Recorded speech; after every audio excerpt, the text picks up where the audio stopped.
Hervé Poncharal, pemilik tim Red Bull KTM Tech3, mengungkapkan bahwa suasana hati Enea Bastianini lebih baik dibandingkan hasil balapannya saat ini.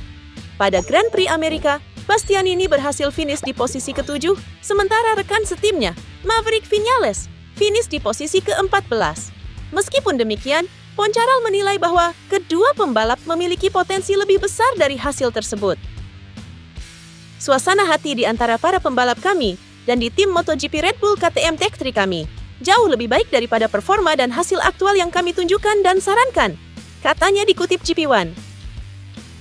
Poncharal menyoroti peningkatan performa Bastianini yang mencatat waktu putaran 2 menit 02,914 detik, menjadikannya pembalap KTM tercepat pada balapan tersebut. Ia mampu naik dari posisi ke-17 ke posisi ke-7, hanya terpaut 1 detik dari posisi ke-5 dan 2 detik dari posisi ke-4.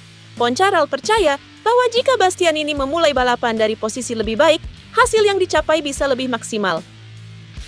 Sementara itu, Maverick Viñales mengalami masalah teknis saat pemanasan di grid, yang memaksanya memulai balapan dari pit lane. Meskipun demikian, ia mampu mencatat waktu putaran pribadi terbaiknya dan menunjukkan sikap positif terhadap balapan berikutnya di Qatar. Poncharal mengapresiasi semangat Viñales dan optimis bahwa adaptasinya dengan KTM akan terus berkembang. Setelah meraih kemenangan gemilang di Grand Prix Amerika, Pecco Bagnaia kini bersiap menghadapi tantangan berikutnya di Qatar, sirkuit yang dianggap sebagai wilayah kekuasaannya. Kemenangan di Texas memberikan dorongan kepercayaan diri bagi Bagnaia, terutama setelah mengalahkan Marc Marquez untuk pertama kalinya musim ini. Michael Laverty dari TNT Sports menyoroti bahwa Bagnaia telah mendapatkan kembali perasaannya terhadap motornya, khususnya dalam hal kecepatan masuk tikungan. Dia siap, dia punya firasat dengan bagian depan dan belakang. Dia mampu menghentikan motor seperti yang dia lakukan tahun lalu, ujar Laverty. Hal ini menunjukkan bahwa Bagnaia kembali ke performa terbaiknya menjelang balapan di Qatar. Sirkuit Qatar dikenal memiliki karakteristik yang sesuai dengan gaya balap Bagnaia, terutama dengan tikungan-tikungan kanannya yang cepat. Saat Anda melihat cara Pecco berkendara, dia suka melaju di tengah tikungan, terutama di tikungan kanan, dengan kecepatan tikungan tinggi. Bayangkan 3 tikungan kanan di belakang sektor 3 Qatar, itu wilayah Pecco, ujar Laverty menambahkan. Hal ini menandakan bahwa Bagnaia memiliki peluang besar untuk mengungguli Marc Marquez dalam pertarungan 1 lawan 1 di sirkuit tersebut. Dengan klasemen sementara yang menempatkan Alex Marquez di puncak dengan selisih tipis, persaingan di Qatar diprediksi akan semakin ketat. Bagnaia, yang kini terpaut 12 poin dari pemimpin klasemen, memiliki motivasi tinggi untuk meraih hasil maksimal dan memperkecil jarak poin. Yamaha Motor Company merencanakan serangkaian uji coba intensif untuk motor YZR M1 selama paruh pertama musim MotoGP 2025. Fabio Quartararo mengungkapkan bahwa mulai dari Grand Prix Jerez hingga jeda musim panas, tim akan menjalani pengujian hampir setiap pekan. Saya pikir dari Jerez hingga jeda musim panas, kami akan balapan setiap pekan, ujar Quartararo. Selama periode tersebut, Grand Prix berlangsung setiap 2 pekan, dengan tes resmi dan privat di sela-sela balapan.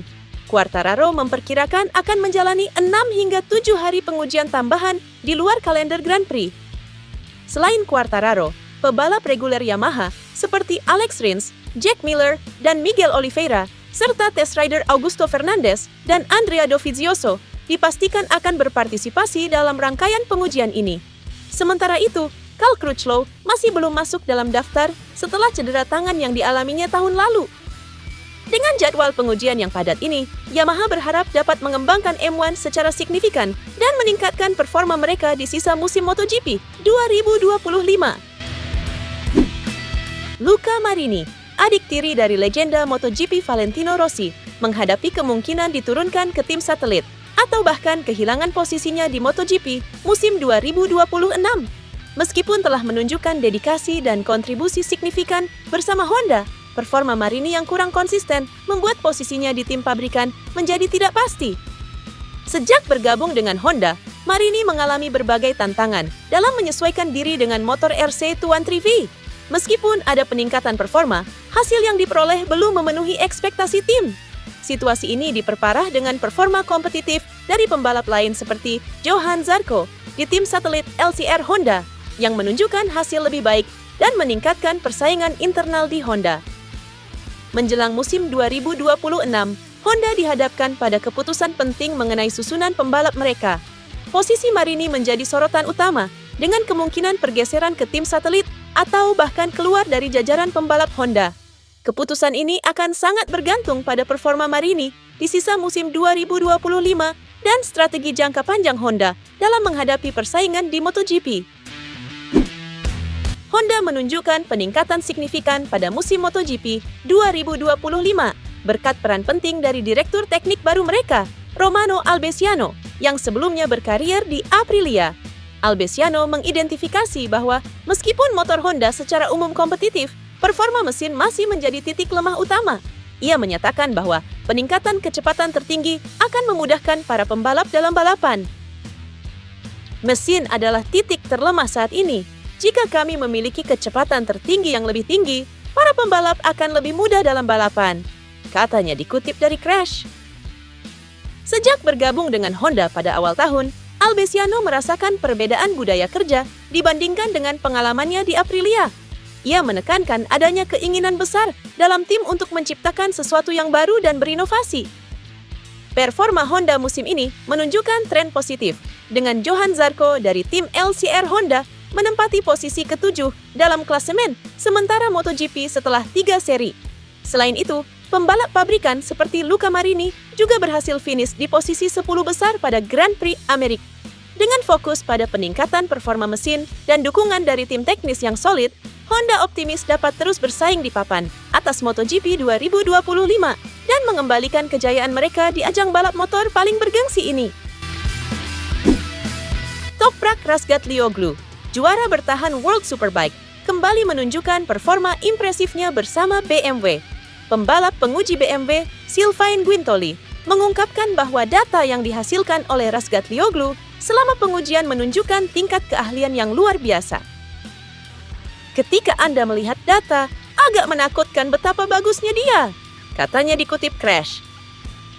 Razgatlioglu dikenal memiliki kemampuan pengereman yang sangat kuat dan efisien saat memasuki tikungan.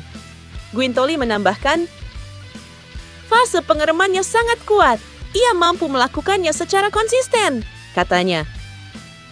Selain itu, meskipun gaya berkendaranya agresif, Razgatlioglu jarang mengalami kecelakaan yang menunjukkan kontrol dan perasaan yang baik terhadap motornya. Tim BMW pun telah menyesuaikan motor mereka untuk mendukung gaya berkendara unik Razgatlioglu, termasuk penyesuaian posisi duduk yang berbeda dari standar.